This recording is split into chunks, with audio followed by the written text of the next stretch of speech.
महात्मा ज्योतिबा फुले का जन्म 11 अप्रैल 1827 को महाराष्ट्र के पुणे जिले में हुआ था। उनके पिता का नाम गोविंदराव फुले और माता चिमनाबाई थी।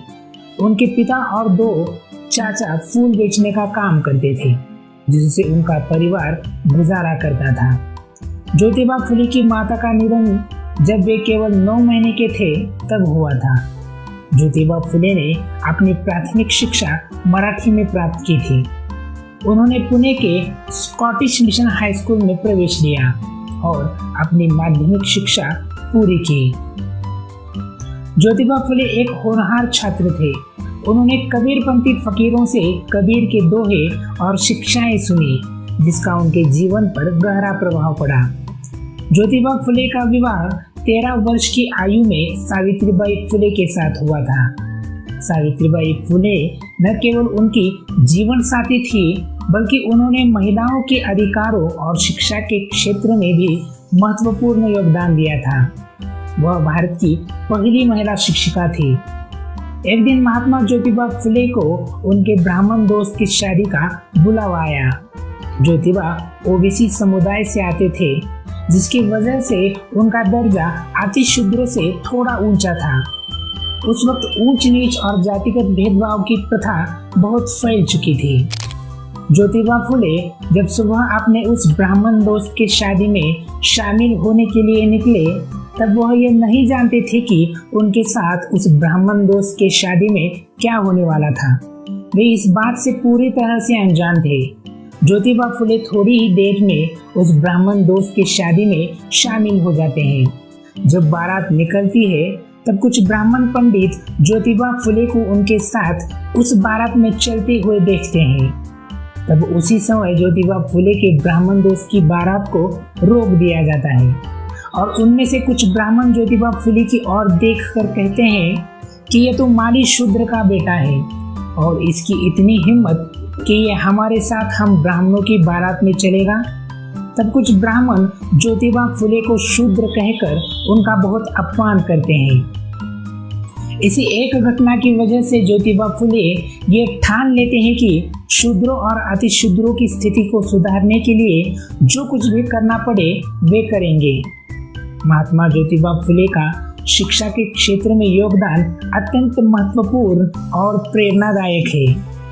वे 19वीं सदी के एक महान समाज सुधारक, शिक्षाविद और विचारक थे, जिन्होंने विशेष रूप से महिलाओं और वंचित वर्गों की शिक्षा के लिए अभूतपूर्व कार्य किया। ज्योतिबा फुले ने भारत में महिलाओं की शिक्षा को बढ़ावा देने के लिए 1848 में पुणे में पहला लड़कियों का स्कूल स्थापित किया। उस समय समाज में यह धारणा प्रबल थी कि महिलाओं को पढ़ाना अनुचित है, लेकिन फुले ने इस रूढ़िवादिता को तोड़ा। उनकी पत्नी सावित्रीबाई फुले इस स्कूल की पहली शिक्षिका बनी और भारत की पहली महिला शिक्षक के रूप में जानी लगी। फुले का मानना था कि शिक्षा ही सामाजिक असमानता को दूर करने का सबसे प्रभावी साधन है। उन्होंने शूद्रों, अतिशूद्रों और अन्य पिछड़े वर्गों के लिए स्कूल खोले, जो उस समय उच्च वर्गों द्वारा शोषित और शिक्षा से वंचित थे। उनका उद्देश्य था कि इन वर्गों को ज्ञान के माध्यम से सशक्त बनाया जाए। फुले ने अपने शिक्षण पद्धति और लेखन के जरिए जाति व्यवस्था और लैंगिक भेदभाव के खिलाफ लोगों को जागरूक किया। उनकी पुस्तकें जैसे गुलामगिरी न केवल शिक्षा के महत्व को रेखांकित करती है, बल्कि सामाजिक सुधार के लिए एक वैचारिक आधार भी प्रदान करती है। 1873 में फुले ने सत्यशोधक समाज की स्थापना की, जिसका एक प्रमुख लक्ष्य था शिक्षा के माध्यम से लोगों को अंधविश्वास और शोषण से मुक्त करना। इस संगठन ने निम्न वर्गों के बीच शिक्षा के प्रसार में महत्वपूर्ण भूमिका निभाई। फुले ने ऐसी शिक्षा प्रणाली की वकालत की जो व्यावहारिक हो और समाज के सभी वर्गों के लिए सुलभ हो। उनका मानना था कि शिक्षा केवल सैद्धांतिक नहीं, बल्कि जीवन को बेहतर बनाने वाली होनी चाहिए। सन 1818 में जब अंग्रेजों ने रायगढ़ का किला जीता, उसके बाद उन्होंने स्थानीय लोगों को इस किले में जाने पर पाबंदी लगा दी। उसके बाद लगभग 6 दशक यह किला मानव रहित रहा।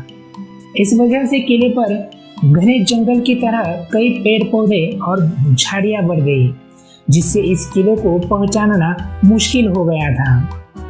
सन 1880 में महात्मा ज्योतिराव फुले ने पुणे से रायगढ़ किले तक चलकर गए और घने जंगल में छिपे हुए किले में स्थित छत्रपति शिवाजी महाराज की समाधि की खोज की। यह समाधि छत्रपति शिवाजी महाराज के बेटे छत्रपति संभाजी महाराज द्वारा बनाई गई थी।